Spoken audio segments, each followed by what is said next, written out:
Logic king দর্শন চ্যানেলে তোমাদের ওয়েলকাম।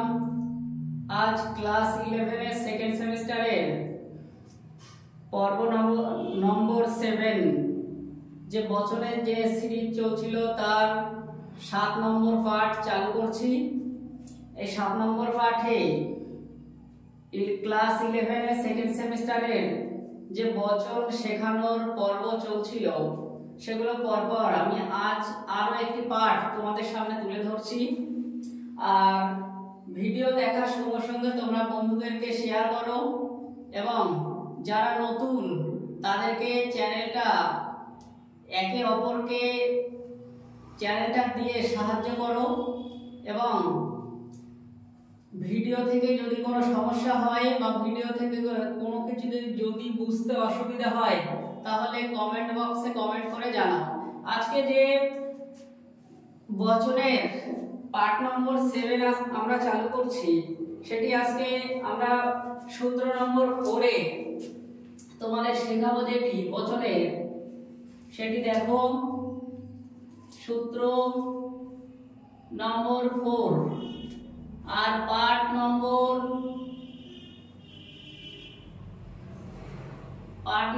7। আজকে তোমাদের 7 নম্বর পাঠে যেটা শেখাবো সেটা হচ্ছে আমরা যে সূত্র নম্বর 4 এই 4 নম্বর সূত্রে যে জিনিসটা আজকে তোমাদের শেখাবো সেটা হচ্ছে যে সূত্র 4 নম্বর সূত্র কি বলছে দেখো, যদি কোনো বচনের যদি কোনো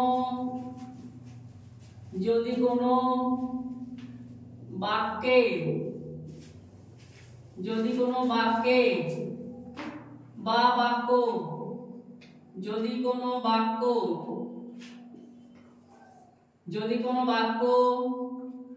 মাত্র, খাতায় নোট করে নেবে প্রত্যেকে, যদি কোনো বাক্য মাত্র একমাত্র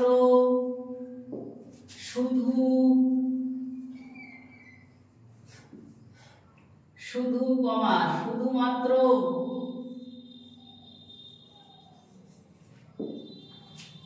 যদি কোনো বাক্য মাত্র একমাত্র শুধুমাত্র কেবলমাত্র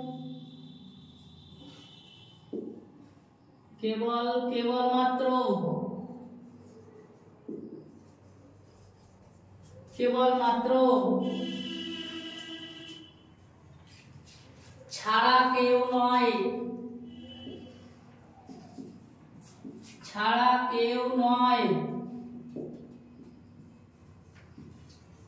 ব্যতীত কেউ নয়, যদি কোনো বাক্য মাত্র একমাত্র শুধুমাত্র কেবলমাত্র ছাড়া কেউ নয় ব্যতীত কেউ নয় প্রভৃতি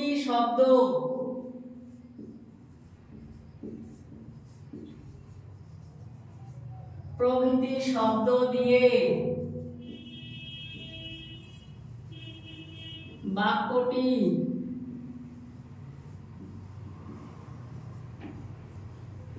শুরু হলে,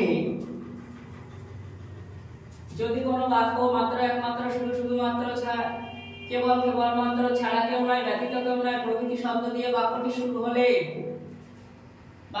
শুরু হলে এ বচন হয়।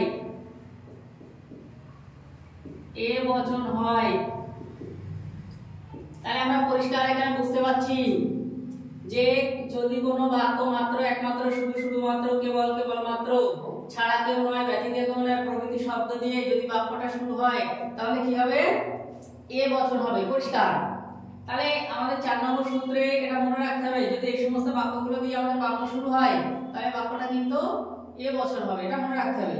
কিন্তু এখানে একটা জিনিস তোমাদের খেয়াল করতে হবে, যে নোটস বলে আমি একটা কথা তোমাদের লিখে দিচ্ছি যেটা তোমরা মনে রাখবে। নোট বলে কথাটা মনে রাখতে হবে, এই সমস্ত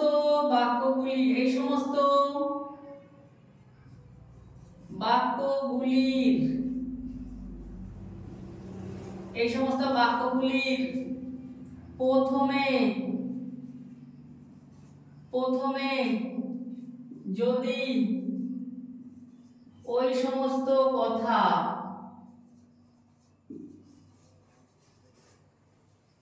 এই বাক্যগুলিতে প্রথমে যদি ওই সমস্ত কথাগুলি থাকে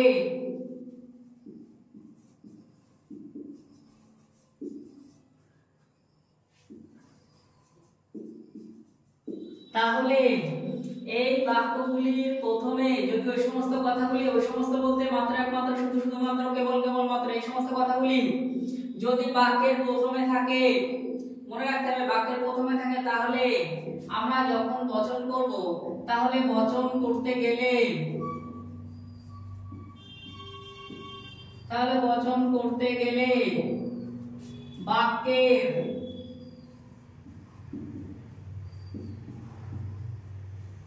বাক্যের উদ্দেশ্য বিধেয় হবে এবং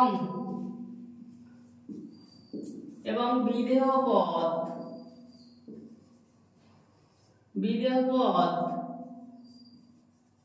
বাক্যে উদ্দেশ্য হবে, উদ্দেশ্য বিধেয় হবে এবং বিধেয় পদ বাক্যে উদ্দেশ্য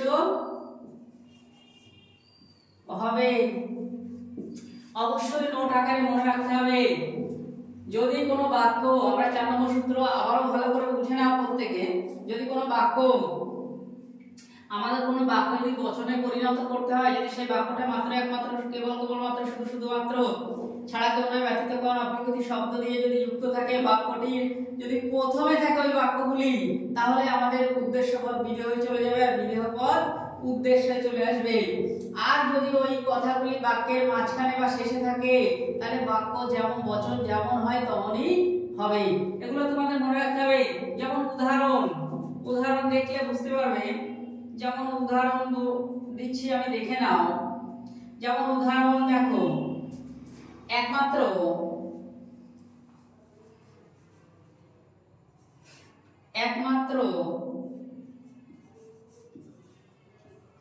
জ্ঞানীরাই কবি, একমাত্র জ্ঞানীরাই কবি। তাহলে আমাদের দেখো মাত্র একমাত্র কিন্তু বাক্যের প্রথমে রয়েছে, তাহলে আমরা পরিষ্কার বচন আমাদের কি বচন হবে? এ বচন। তাহলে এফ এ, তাহলে এফ এ দিয়ে সকল কবি হয় জ্ঞানী বা জ্ঞানী ব্যক্তি হবে, যেহেতু এখানে ব্যক্তিবাচক বোঝাচ্ছে, বলছে একমাত্র জ্ঞানীরাই কবি, তাহলে কি হবে? সকল কবি হয় জ্ঞানী ব্যক্তি। দেখো এখানে যে উদ্দেশ্য ছিল জ্ঞানী এবং বিধেয় ছিল কবি, তাহলে যেহেতু আমাদের মাত্র একমাত্র বাক্যের প্রথমে রয়েছে, তাই কবি আগে চলে আসলো এবং এই জ্ঞানী উদ্দেশ্য পদে কিন্তু বিধেয় হয়ে চলে গেল। এটা কিন্তু মনে রাখতে হবে। আবার যদি আমি তোমাদের আরো একটি উদাহরণ দিচ্ছি, দেখো উদাহরণ নম্বর 2।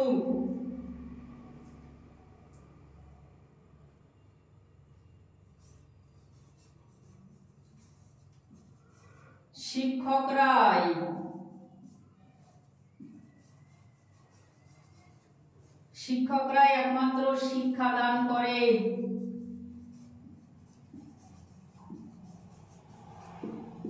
শিক্ষকরাই একমাত্র শিক্ষা দান করে।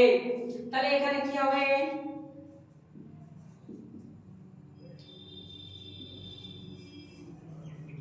সকল শিক্ষক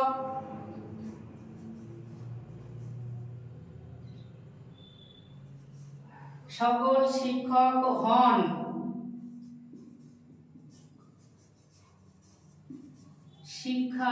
শিক্ষাদানকারী। তাহলে দেখো এখানে কিন্তু পরিষ্কার শিক্ষকরা একমাত্র শিক্ষাদান করে বা শিক্ষাদান করেন। যেহেতু শিক্ষকদের ক্ষেত্রে আমরা এখানে সম্মান দেয়া বোঝায়, তাই আমাদের এখানে কথাটা বলতে হবে অবশ্যই সম্মানের সহিত। তাই আমরা বললাম শিক্ষকরা একমাত্র শিক্ষাদান করেন। তাহলে দেখো এখানে সকল, যেহেতু শিক্ষক এটা উদ্দেশ্য এবং বিধেয় পদ শিক্ষাদান করা, এটা কিন্তু বিধেয়। তাহলে আমরা কিন্তু এখানে উদ্দেশ্য বিধেয় উদ্দেশ্য করিনি, কারণ হচ্ছে এই একমাত্রটা দেখো বাক্যের মাঝখানে রয়েছে, তাই আমরা এখানে কিন্তু চেঞ্জ করব না, এখানে যেমন ছিল তেমনই করে দেবো।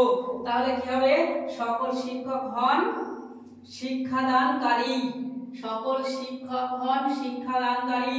পরিষ্কার? আমি এখানে দুটো দুরকম তোমাদের কিন্তু সূত্র সমেত উদাহরণ সহ বুঝিয়ে দিয়েছি, আশা করি তোমাদের বুঝতে অসুবিধা হবে না। তাহলে কি হবে, এই ধরনের বাক্য যখনই দেখবে পরিষ্কার বুঝে নেবে যে এটি এ বচন হবে। আর এ বচন হলে তোমাদের দুটো জিনিস মনে রাখতে হবে, যে মাত্র একমাত্র শুধুমাত্র এগুলো বাক্যের প্রথমে আছে না মাঝখানে না শেষে। যদি প্রথমে থাকে তাহলে উদ্দেশ্য বিধেয় হয়ে যাবে, বিধেয় উদ্দেশ্য হবে। আর যদি মাঝখানে বা শেষে থাকে তাহলে যেমন ছিল তেমনই। এই ভিডিও তোমাদের মানে অবশ্যই দেখা উচিত। এই ভিডিও দেখলে তাহলে কি হবে, তোমাদের কিন্তু অনেক চিন্তার মুক্তি তোমরা পাবে। আর চ্যানেলটি নতুন বন্ধুদের কাছে পাঠিয়ে দাও, তাহলে তারাও দেখবে তোমার দ্বারা সে বিরাট একটা উপকৃত হবে।